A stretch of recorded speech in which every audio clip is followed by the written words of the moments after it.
She's in trouble. I can't leave her here. Jack, a former Marine, didn't hesitate when he spotted a stranded woman during a stormy night. A simple act of kindness turned out to be far more significant than I could have imagined. The very next day, something happened that would change his life forever. Hi, everyone. Let's get started. Jack was a 35-year-old man who worked as a local delivery driver. Unlike his Marine buddies who got high-paying security jobs after leaving the service, Jack liked the simple life of delivering packages and helping people on his routes. Before he was delivering packages, Jack had served 8 years in the Marines. He joined right after high school, following in his father's footsteps. During his service, he learned the true meaning of never leave anyone behind. Jack had a hard time adjusting to civilian life. The loud noises of the city bothered him at first, but he found peace in his delivery routes, watching the sun rise each morning as he loaded his van. Living near the Army training grounds helped too. The sound of helicopters reminded him of better times in the service. The locals all knew Jack's white delivery van. He'd work extra hours, taking routes other drivers didn't want. If someone's package was marked front door only, but they were elderly, Jack would carry it inside for them. During bad weather, he'd cover packages with plastic, even when he didn't have to. Times weren't easy for Jack.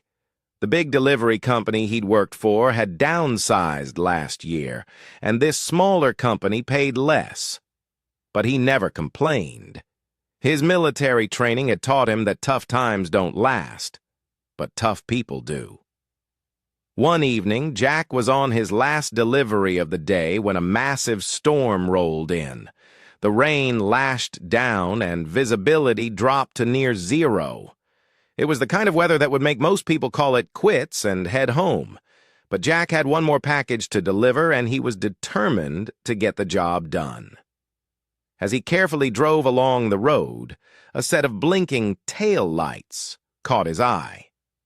An expensive-looking car was stranded on the shoulder. Jack could make out the figure of a young woman in the driver's seat.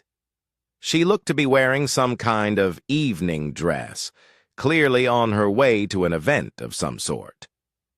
Jack's instincts kicked in. He pulled his van over to the shoulder and grabbed his rain jacket. "Hi there. Everything okay?" Jack shouted. "Quite a storm to get stuck in?"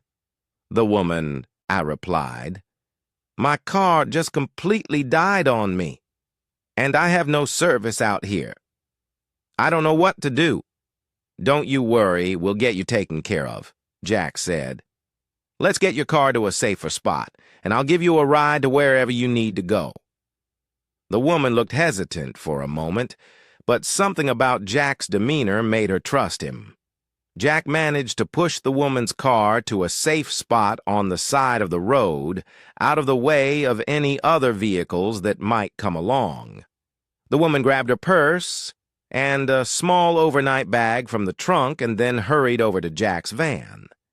As they pulled back onto the road, Jack noticed that the woman was shivering, so he cranked up the heat and handed her a small towel from the glove box. "I'm Jack, by the way," he said. "I'll get you to the nearest hotel. You shouldn't be out in this weather. If you don't mind me asking, where were you headed tonight?" "I'm Amelia," she said. "I was trying to get to my father's military retirement ceremony. He's an Army helicopter pilot based out of the training grounds near here. I guess I'm going to miss it now." She sighed. Jack knew how much those kinds of ceremonies meant. "I'm sorry to hear that," he said, "but the most important thing is that you're safe. I'm sure your dad will understand." "Thank you, Jack, really. I don't know what I would have done if you hadn't come along," Amelia replied. "Well, we service members have to stick together, right?" Jack said with a grin. "Your dad's Army. I'm former Marines. Different branches, same family." They continued to talk for the rest of the journey. They soon arrived at a small roadside motel. She tried to offer him some money for his trouble, but he refused. "Not necessary," he said. "I was heading this direction anyway. You just focus on getting some rest and getting to your dad's ceremony." Amelia thanked him again before he headed back out into the storm to finish his last delivery. It had been a long night, but helping someone in need always made it worthwhile. Even though Jack had dropped Amelia off on his usual route, he was already running late, 30 minutes behind schedule. He pulled up the message from his boss. "You're late. What's going on?" Jack cursed under his breath. He hated being late, but he couldn't just leave Amelia stranded in that storm. He quickly texted back, "Sorry, had an emergency. On my way now." The roads were still bad, but Jack pushed through knowing he needed to make up time. He couldn't afford to be any later. The company had already been cutting corners, and late deliveries could cost him his job. When he pulled into the next stop, he saw the time. 30 minutes late. He hated it, but there was no way around it. Sometimes doing the right thing meant taking a hit. The next morning, the storm had cleared. Jack was back on his normal delivery route. It seemed like just another ordinary day. He was making a drop-off at a rural address when a strange sound caught his attention, the deep rhythmic thump of helicopter blades. That wasn't unusual given how close he was to the Army base, but it sounded different this time, like it was much closer. There, just above the tree line, was a Black Hawk helicopter. It was flying low and slow before coming to land in the field beside his parked van. The side door swung open, and a figure in an Army uniform stepped out. And there, standing with him, was Amelia, the woman he had helped the night before. Amelia pointed in Jack's direction as they made their way towards him. The colonel extended his hand. "You must be Jack," he said. "My daughter told me what you did for her last night. I can't thank you enough." "It was nothing, sir," Jack said modestly. "Just doing what anyone would do." The colonel shook his head. "No, son, it wasn't nothing. You went above and beyond. You Marines, you're something else." He smiled. "Never leave a man behind, right?" Jack couldn't help but return the smile. "That's right, sir." "I've got something I'd like to give you," the colonel said as he handed him a brown package. "A little something to make things easier." Jack opened the package and couldn't believe his eyes. Inside was a thick wad of cash. He looked up in shock, but the colonel simply gave him a knowing nod.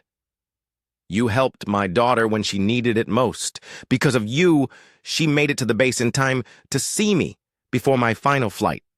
That's something I can never repay. But this is just a token of my appreciation.